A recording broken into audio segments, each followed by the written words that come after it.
Krishna, Hare Krishna, Krishna Krishna, Hare Hare,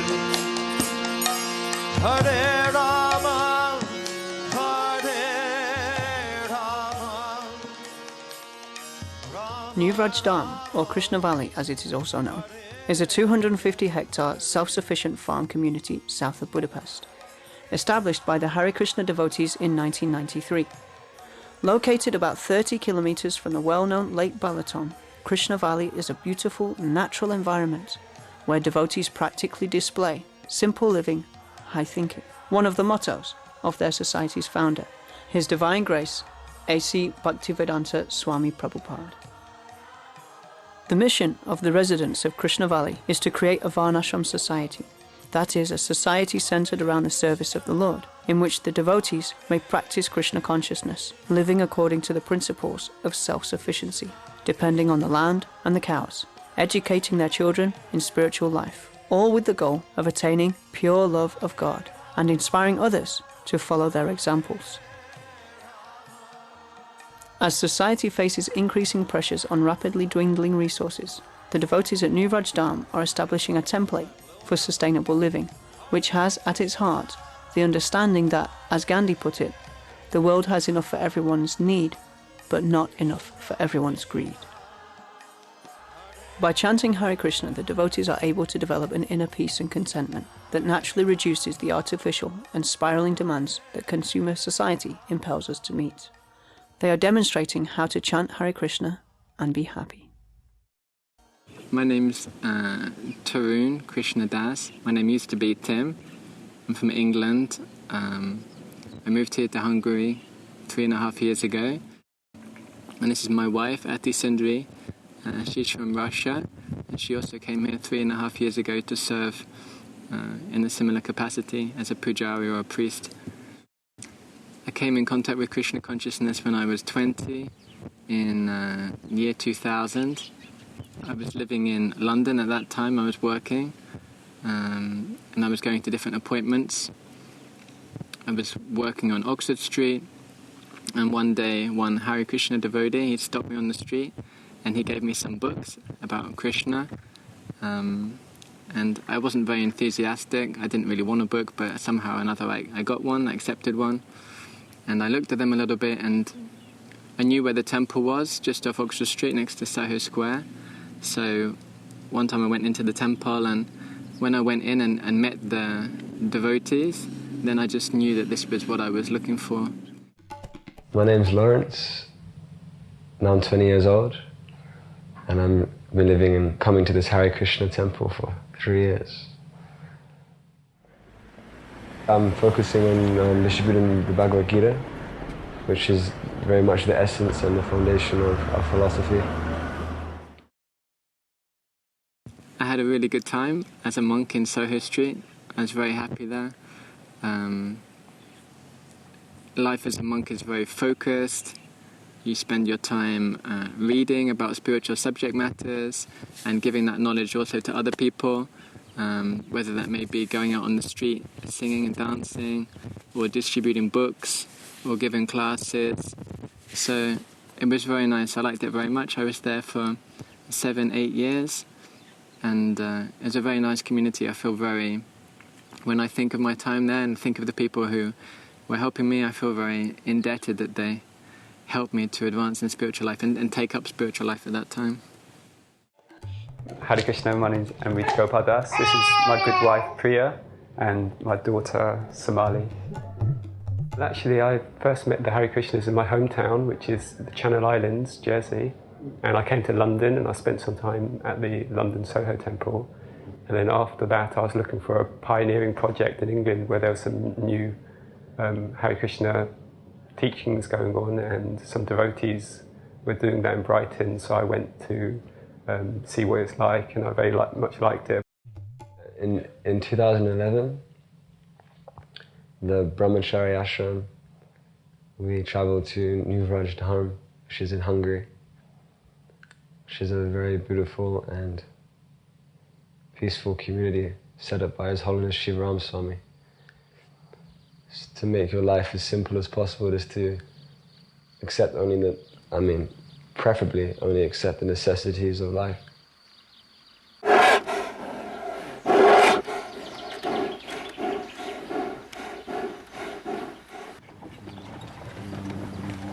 The farm is very unique actually, even worldwide in the Hare Krishna movement. They have such a large tract of land, about 500 acres they have, 150 devotees living there, and the aim is towards self-sufficiency. So they grow their own food, they have their own fruit and nut trees, they grow their own wheat to make the flour, they have their own honey for the bees, and they make their own oil for lighting, rapeseed oil, and they use wood for fires. So it's really going back to nature. It's very beautiful compared to city life in Brighton, which is very fast and always a struggle for survival, where you enter into the Krishna Valley in Hungary, and it's such a liberating feeling. My name is Vraja Dhama, and I live here in Krishna Valley for 8 years. And I'm the chairman of the Eco Valley Foundation and also the deputy mayor of the neighboring village. The background of New Vraja Dhama is Srila Prabhupada, my spiritual master's vision, that we don't just want to have temples and city centres where we're teaching Krishna consciousness, but we want to also have self-sufficient farm communities where we show people actually how to live an ideal life. We are completely off the grid, so there's no gas pipe coming in, no water pipe coming in, there's no electricity that's coming in. And we have electricity that is generated by solar panels or in some buildings generated by diesel generators. And of course that's not the most sustainable way, but at least we know exactly how much we use it and we know how to reduce it. It's very rare in central London that you hear the singing of birds. You can't stop hearing them when you rush down. Yes, they're basically polar opposites.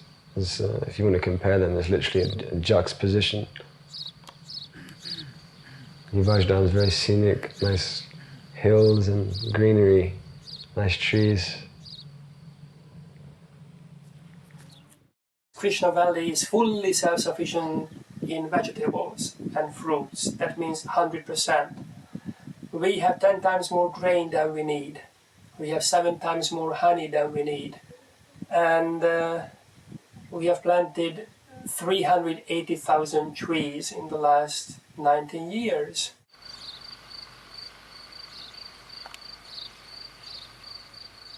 I've always been inspired by natural living, simple living. I used to work as organic farming, and our headquarters in Hertfordshire, I helped establish the organic farm there. So when I went to Hungary and I saw what Shiv Swami had done, that was really inspiring for me. We have our own water system, we have our own wastewater system. That is a reed bed zone sewage system, and it works with zero chemicals, zero energy. It just operates by gravity and it works fine. So in this way we try to reduce our energy need and we try to reduce everything that's coming from outside the Krishna Valley. And in this way we could achieve quite a high level of self-sufficiency here in Krishna Valley, and we try to develop and try to adjust these elements in the neighboring villages so that we try to apply all these there. And of course it's not going to happen from one day to the other, but at least in the rural areas where we are and in the surroundings, we can teach people how to do agriculture, how important that is, how important it is to use renewable energy sources and resources, and in this way try to reduce the ecological footprint. Just recently we've started our own project in Brighton, organic fruit and vegetable growing project. We've managed to take on a couple of allotments and one house in the suburbs. We've converted the 3-tier garden into a fruit and vegetable growing area with raised beds. So I'm really inspired in that area, and so many new devotees joining us in Brighton are coming out and are very inspired by that concept of self-sustainability. A recent study said that Krishna Valley is the most sustainable village in whole Hungary, because the the eco-footprint measurement of this eco-village is only 1.4 hectares, and the biological capacity is 1.8 hectares. So that means that if everyone would live like the devotees are living here in Krishna Valley, then definitely we would be able to host around 11 billion people in the globe. Everything's very spread apart in terms of the community and the housing. Very, each building is probably at least 50 meters from each other. If that, probably more actually. But in London, everything's just like crammed together as much as possible. Just concrete. Everything's grey. You hear the roaring of the buses and the taxis and the cars and the screaming people at night, suffering. So yeah, it's quite a difference.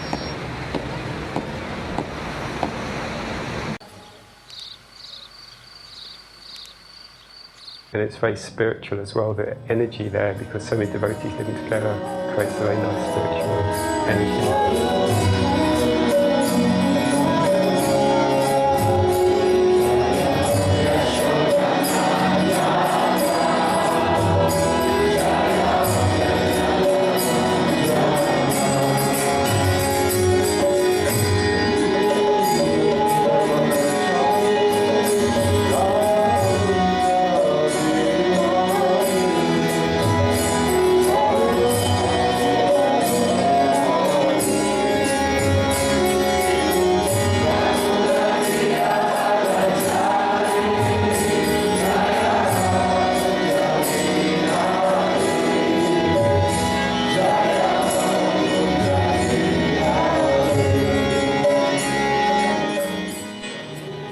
To live in harmony with nature means also to live in harmony with God.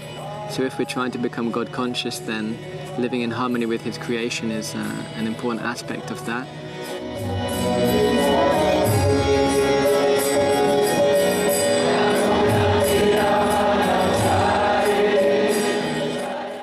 Also, these city temples are very good places for monks. But as we were saying, if somebody gets married, then it's good if there's a pure environment in which they can live that household life and also raise children in Krishna consciousness.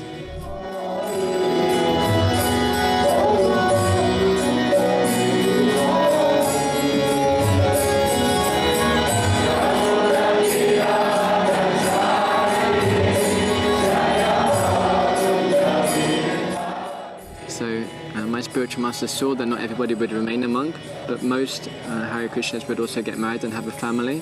So he wanted to create a favorable environment for that next step. Мы планируем остаться здесь, в Vraja Dhama. Идеальное место для семейных людей. Здесь есть школа для детей. У нас есть служение и община, у нас есть друзья. То есть мне очень нравится здесь находиться, здесь жить. И я на самом деле всех приглашаю сюда.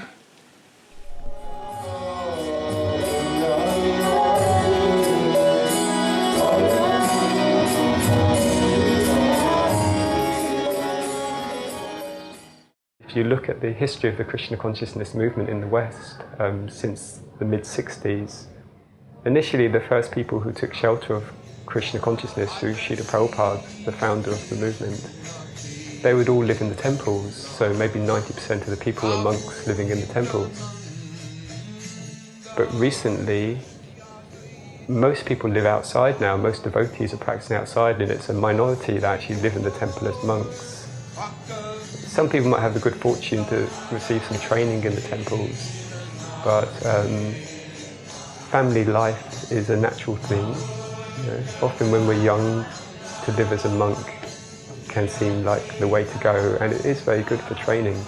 But at some point, many individuals realise to continue with their spiritual life, they need to go out into the world and raise a family. So that's what we're doing. When I met Amrita Gopal Das, he wasn't initiated, but I knew that he had Krishna, God, in the centre of his life. And I think the world we live in is such a difficult place, and if you look around you and people's values, people give up really easily, and it's really easy just to give up anything. And I really wanted a family life that went a commitment and involved God, and that helped make my decision really, and I'm sure for him as well. So really, spiritual life is crucial to marriage life because it allows you to stay married and live in peace, actually, or try to live in peace. And if you put God at the centre of your life, then hopefully, you can stay married, happily married, and provide a good foundation for your children. We try to keep Krishna in the centre of our lives. So we try to make our house or our flat or wherever we may live like a temple, and it can be. We can install deities of Krishna or pictures and practice our spiritual life. Lord Chaitanya Mahaprabhu, the most recent incarnation of Krishna, he said you don't have to change your occupation, just add Krishna consciousness to your life and your life will become perfect. So this chanting of the Hare Krishna mantra, Hare Krishna, Krishna Krishna, Hare Hare, Hare Rama, Rama Rama, Hare Hare, can be practiced anywhere, and we can all feel happiness and bliss, whether we're in a temple or in home life.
I remember my friend. I gave him my beads, my first beads, and a nice picture of Hare Krishna. But I had my picture of Jimi Hendrix on the wall. I had my picture of Bob Marley. And then I had a picture of Radha and Krishna. And I remember sitting on my bed and just looking at the picture of Radha and Krishna and trying to listen to, and chanting and trying to listen to the names, the syllables. And I immediately felt free from all anxieties and distresses. There's nothing to worry about.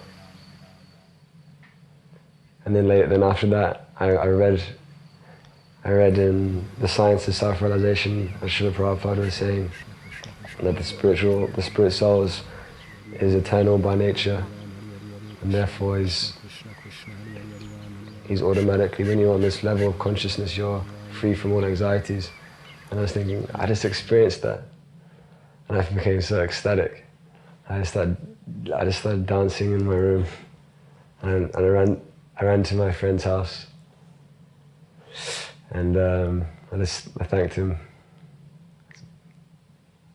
expressing my gratitude for him giving me this, or sharing this with me. So that's nice. By nature, we're all looking for pleasure, and in forgetfulness of Krishna, we're trying to find pleasures in so many things.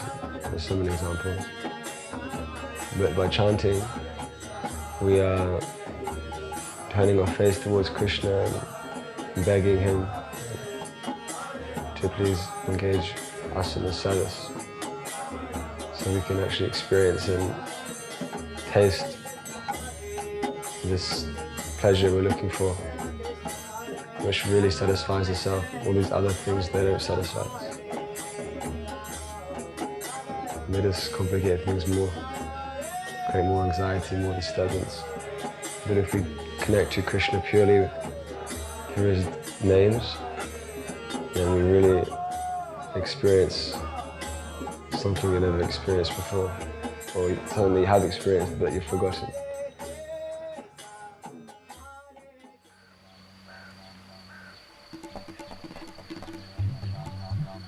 Yeah, I was trying to chant as much as possible, and in chanting it's very difficult to maintain a mood of really wanting to advance and please Krishna. It's very difficult to maintain that, especially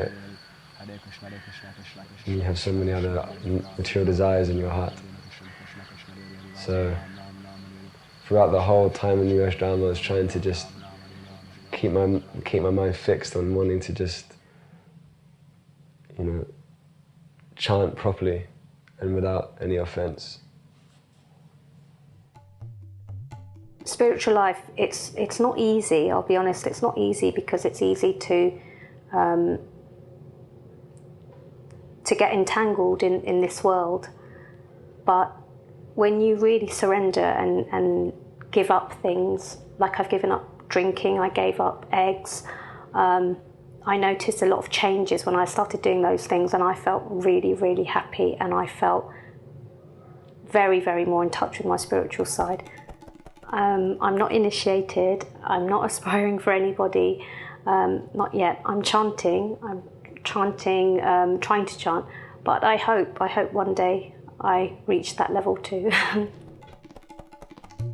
I was associating with the Hare Krishna devotees for about 12 years before I received initiation, because it's a serious thing as well. Initiation, there's vows that you take. No eating meat, no illicit sex outside of marriage, no gambling and no taking drugs or intoxicants, smoking, drinking alcohol like this. That's just considered clean living. And then on top of that, there's a vow to chant the Hare Krishna mantra. On beads, we have these beads. So there's 108 beads, and we chant the mantra on each bead and then move to the next bead. And when you chant the mantra 108 times, that's considered one round. You've gone around the beads once. And the vow is to chant 16 rounds a day, which takes about 2 hours.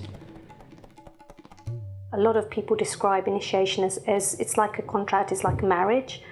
And I think if I'm really sincere, I'm scared that I won't be able to live up to that commitment. So I don't want to go into it lightly. And yeah, that's the truth. You don't want to take vows and then break vows. So I had to build myself to that point. But since initiation, well, one of the concepts of an initiation is the burning of your karma, which is really powerful, and I've actually experienced that since initiation. how light I feel. And Krishna consciousness teachings that we're not this body, and we're accumulating good or negative reactions according to our actions. This is the meaning of karma, or as Jesus Christ would say, you reap what you sow. So you can build up these reactions over many lives as well as this life, and they can be binding, they can cause trouble to the mind, they can hold us back, guilty conscience, whatever it might be. But at the time of initiation, there's a sacrificial fire, and it said that all this karma is burnt in the fire at initiation. And that's one of the symbols, that's why it's symbolic with the giving of the new name, where your old name is dropped and then your new spiritual name, so it's like a new beginning. And then if you follow these vows, these four regulative principles, then you won't incur any more sins. So you can actually feel that lightness, like you're free, and you just follow those vows and you stay disentangled from the material world. And also Krishna consciousness teaches that we should try and live in the moment, that we shouldn't dwell on the future or think about the past too much, but we should be present and be focused on the now.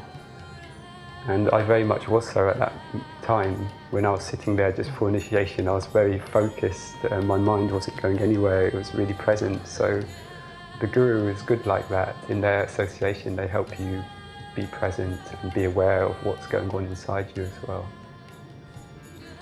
I just remember that Shivram Swami was speaking, and there was a number of people there ready to receive initiation, also many guests. But as he was speaking, I felt like he was speaking to me personally. I felt that he was penetrating to the core of my heart. So it's like he could see through me all my anartas, all these unwanted desires that I had in my heart which had been holding me back. And he could see through all that, and it's his mercy that he's able to help release me from that. So it was very powerful, and it was quite intense. The name I was christened was Adrian, so Amrita Gopal is spiritual name. It's a name of Krishna, Krishna who's a cowherd boy who's made of sweetness. So I was very happy with that name.